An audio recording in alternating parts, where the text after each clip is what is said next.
If you love the dial and the Patek Philippe Aquanaut but only want to spend around $500, let me tell you why this King SEIKO turtle is a fantastic choice. Shout out to my friends over at GQ Jewelers for lending this one into the channel. Link to their store and social media accounts in the description. When it comes to iconic SEIKO K-shapes, the turtle is definitely up there, and it's definitely a fan favorite.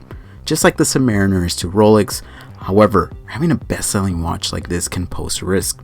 Watches have to evolve, and there's only a few companies that are able to make incremental changes without compromising the actual design. At the end of the day, the die-hard fans would judge it more harshly. The SEIKO Prospex King Turtle has taken things a little further and of course generated some controversy.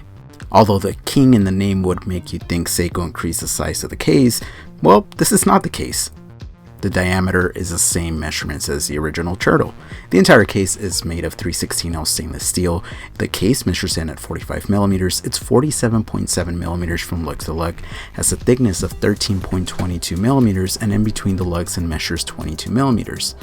The watch has a water resistance of 200 meters, and the watch weighs in at 124 grams. At the 4 o'clock, we find that very easy to grip screw down crown, but in SEIKO typical fashion, it's not signed. The top surfaces of the case are brushed, the sides are polished, and the case has drill lugs for easy strap changes.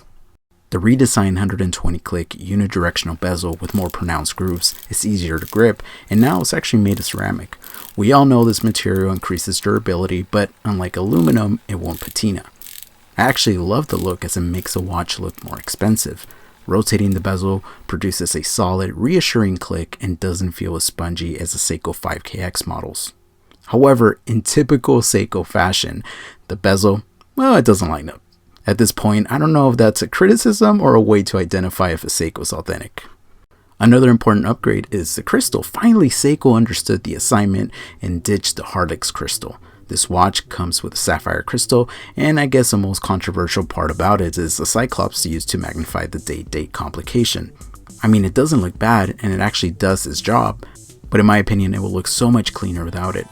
On the case back, we find the SEIKO Tsunami Wave along with some information about the watch. Now we will be talking about my favorite part of this watch and the reason why I think this is an affordable Aquanaut, the dial.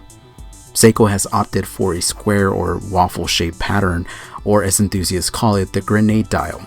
The application of the indices and the inscriptions on the dial reflect the high level of quality we associate with SEIKO. The indices and hands are the same style as those featured on previous turtles, but the central seconds hand is now yellow, of course to match the inscription, divers 200 meters. I think this dial is very well executed. SEIKO's a master of making beautiful dials and watches that, well, don't break the bank.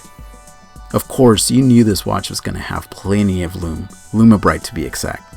By many, including myself, SEIKO's proprietary luminescent paint is considered the best in its class.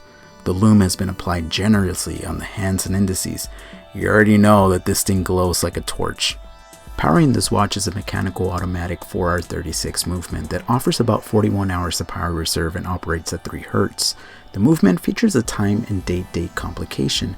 This is a decent movement for the price, may not be the most accurate, but it's easy to service and replace. Keep in mind that this watch is entirely made in-house, so even if this watch doesn't feature SEIKO's best movement, for the price, I think it's fair. The rubber strap is very comfortable and gives this watch a more casual look. I like the finishing on the stainless steel hardware, but I think it's a bit bulky, and sometimes the hardware does move around.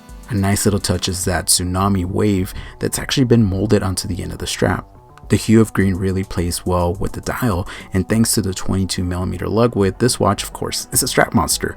I think it looks great on these 2 NATO style straps. By the way, these are also sold by GQ Jewelers. It's fair to say that one may think this watch was going to wear like a Panerai on my 6 7/8 inch wrist, but thanks to a short lug distance of 47.7mm, it's actually really easy to wear. However, the watch case does measure 45mm, so it wears substantial on my wrist. It's a weird mix of the look of a large watch but without the overhang due to the short lugs. SEIKO really is a master when it comes to making watches that are wearable. Overall, I really like this one, but I wouldn't add it to my personal collection due to the size of the watch. But hey, for the price point of $595, this is a very cool SEIKO die watch to own. Let me know what your thoughts are on this model. Until next time, be safe out there and stay humble.